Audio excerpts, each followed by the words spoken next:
네, 저는 시지에서 부동산을 운영하고 있는 양지 공인중개소장 김세희입니다.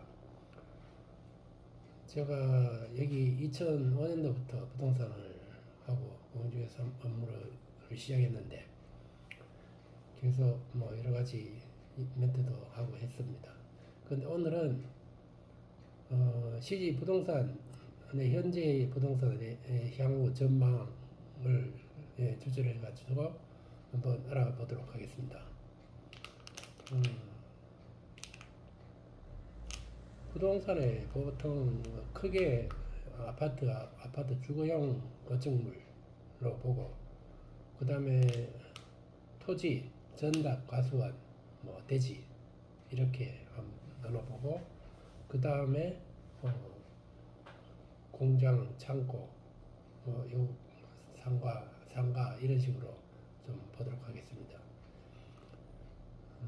CG의 아파트 대표적인 주거용 건축물인 아파트 위주로 설명을 해보면, CG는 입주 아파트가 그렇게 많지가 않아요. 삼성그린이나 이런 데 보면 원래 입주 아파트가 있었는데 이게 전세 임대 분양으로 전환해서 입주 아파트가 지금 라온 정도 한 200여 세대 정도밖에 없고, 그 CG는 사실상 그 입주 아파트가 없습니다. 그래서 지금 동아 IUC나 이런 데 보면 재작년에만 봐도 12억 정도 35평 기준으로 했을 때 그렇게 했는데, 현재 지금 연초에는 5억대에서 거래되다가 점차 6억대다 지금 7억대 초반 정도에서 거래되고 있습니다. 그리고 나머지 2006년, 5년 전후로 해가지고 입주된 아파트가 서서히 이제 팔리기 시작하고, 아주 오래된 1990년대에 진 아파트는 아직도 크게 많이 움직이지는 않는 것 같습니다.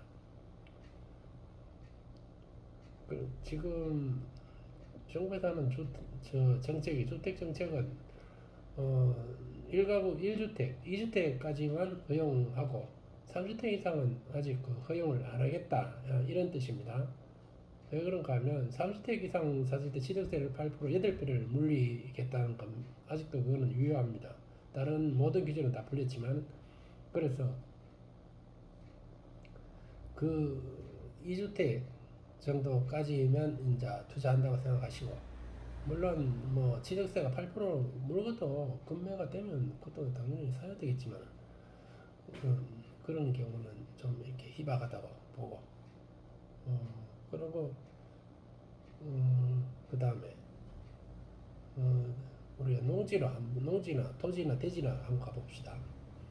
지금 전납, 가수원이나 이런 것들은 그 전에 보상이 나오고 임당 택지나 법원자리 보상 나올 때만 해도 이거는 많이 거래되고 활발하고 시세 땅값이 치솟고 폭등하고 했었는데, 지금은 완전히 그때에 비하면 이게 엄청 줄어들어서 사실상 거래가 거의 안 되고, 일부 적은 평수를 기준으로 해가지고 작은 주말 농장이나 텃밭 농장 한 이 정도로 해서 일부 거래되고, 아주 급매라든지 이거 아니면 거의 거래는 중단됐다고 봐야 되고요. 점차 조금씩 문의가 오기는 해도 아직 그거는 아직 한겨울이다 이렇게 보고 있습니다.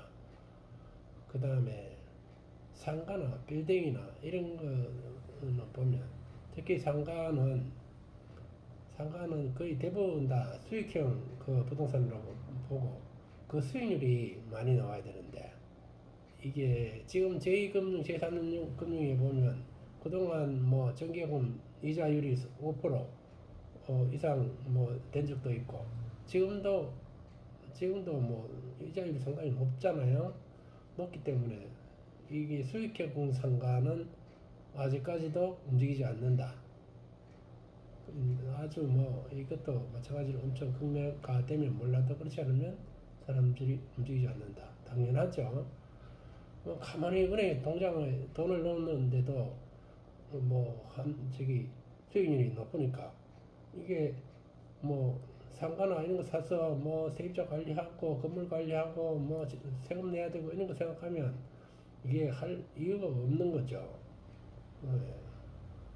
그런 상황이고 실제 공장은 뭐 사실상 없으니까 뭐 별로 뭐 검토할 대상도 안 되고요. 이 정도로 예, 보시면 되고 그런데 그 매수자들은 항상 이게 부동산은 그 재화 자체가 일반 뭐 시장에 가서 뭐 콩나물을 사고 두부를 사고 이런 거나 뭐 우리가 자동차를 사는 거나 이런 거하고는 틀리게 이게 워낙 금액이 고가고 이러다 보니까 그리고 평생에 뭐 몇 번 뭐 거래하지도 않고 이런 상황이다 보니까 사람들이 너무 많이 신중해하고 살 때 다른 사람들의 의견 이런데 많이 그 현혹돼서 사는 경우가 많아요. 이게 그런 문제가 그렇게 해서 결국 이게 수요가 이게 쏠림 현상이 항상 많기 때문에 아주 특수한 재화라고 보고 이, 그 부동산을 투자해서 수익을 내려면은 항상 그 추세 어떤 식으로 갈 거다 항상 미래 예측해야 되고 현재 살 때부터 하면 벌써 이렇게 낮은 금액으로 사야 되고 그 놈들 따라가면 안 됩니다. 놈들 따라가지 말고 자기 주관적으로 자기가 객관적인 자료나 데이터나 이런 걸 갖고 미래에 투자하고 집을 사고 해야 되지. 옆집에 샀는데 거기서 분양받아가지고 뭐 좋다. 거기 또 현혹이 돼가지고 또 같이 가서 또 사고 이런 거는 이게 가장 부동산 투자의 실패 사례입니다. 당연히 실패할 수밖에 없는 거죠.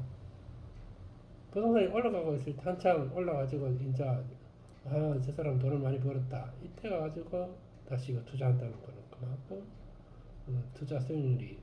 투자 성공률이 아주 낮기 때문에 이런 것은 상당히 배제를 해야 됩니다. 음, 이게 상당히 주의하셔야 될 부분이죠. 그리고 지금 현재로서는 거래되는 거는 아파트, 그것도 새 아파트 중에서도 대단히 역세권, 이렇게 좋은 아파트 이런 거를 주로 거래하고 지금은 웬만한 사람이 안 사니까 안 살 때가 투자할 때 좋은 거예요. 항상 남들랑 똑같이 하면 투자할 때 똑같이 하면은 항상 그 상투 잡을 확률이 높고 예. 과거의 추세선 이런 거를 잘 보고 이렇게 투자를 해야 된다는 겁니다.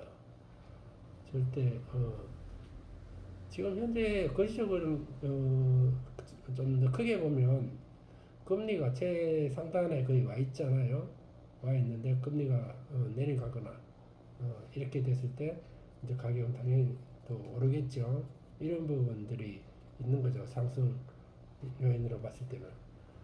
그리고 아직도 뭐 이렇게 조금 그런 부분은 대구에 2024년도까지 4, 5만 세대가 아직 입주가 기다리고 있잖아요.